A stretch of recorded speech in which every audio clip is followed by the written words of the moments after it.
بسم اللہ الرحمن الرحیم۔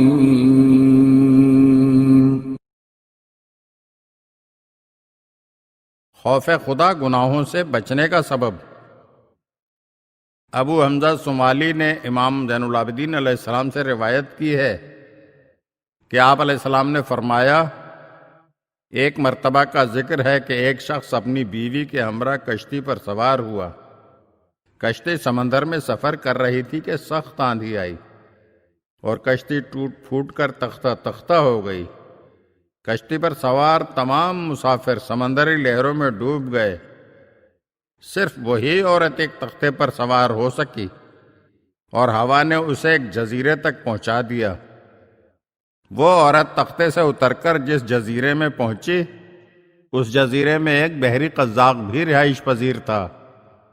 ایک دن قزاق جزیرے کی سیر کرتا ہوا اتفاقاً اس طرف آ نکلا جہاں اکیلی عورت نے اپنی جھونپڑی بنائی ہوئی تھی۔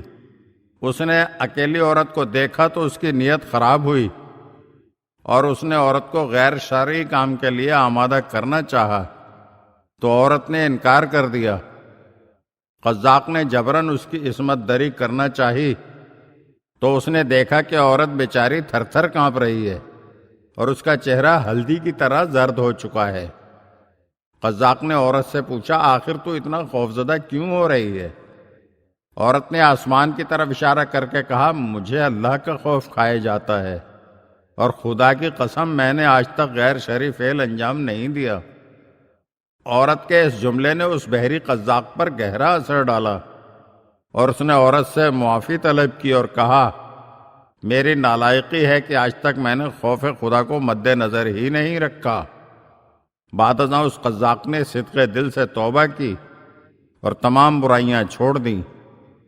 ایک مرتبہ یہی جوان کہیں جا رہا تھا، اتفاق سے ایک راہب بھی اس کا ہمسفر ہوا۔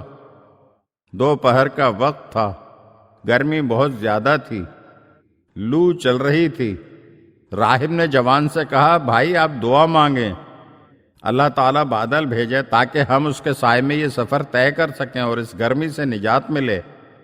جوان نے شرمندگی سے سر جھکا کر کہا، میں ایک بدکار انسان ہوں، میرے نامہ اعمال میں کوئی نیکی نہیں ہے، لہٰذا آپ دعا مانگیں۔ راہب نے کہا، بہتر ہے میں دعا مانگتا ہوں اور تم آمین کہو۔ راہب نے دست دعا بلند کیے اور جوان نے آمین کہی۔ دعا نے فوراً اپنا اثر دکھایا، بادل کا ایک ٹکڑا ان کے سر پر سایہ فگن ہو گیا۔ کچھ دیر تک دونوں ساتھ چلتے رہے، پھر ایک دو راہے پر ان کے راستے جدا ہوئے۔ جوان ایک راستے پر چلا اور راہب دوسرے راستے پر ہو لیا۔ بادل کا ٹکڑا جوان کے سر پر سایہ فگن ہو گیا اور راہب کے سر پر دھوپ پڑنے لگی۔ راہب نے جوان سے کہا، اصل میں اللہ تعالیٰ نے تیری دعا قبول فرمائی تھی جبکہ میری دعا رد کر دی گئی۔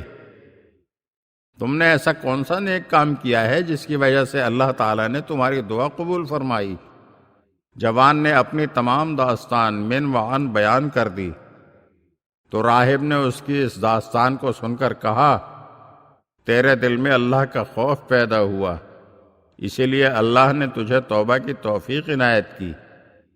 اللہ نے تیرے پچھلے گناہ معاف کر دیے، آئندہ محتاط رہنا، آئندہ محتاط رہنا۔ اگر آپ ہمارے چینل کی نئی ویڈیوز دیکھنا چاہتے ہیں تو ہمارے چینل کو سبسکرائب کریں اور گھنٹی کے بٹن کو دبائیے تاکہ ہر آنے والی ویڈیو آپ کو جلد موصول ہو سکے۔ اور ہاں، لائک اور شیئر ضرور کیجیے اور اپنے قیمتی کمنٹ سے ہمیں آگاہ کیجیے۔ شکریہ۔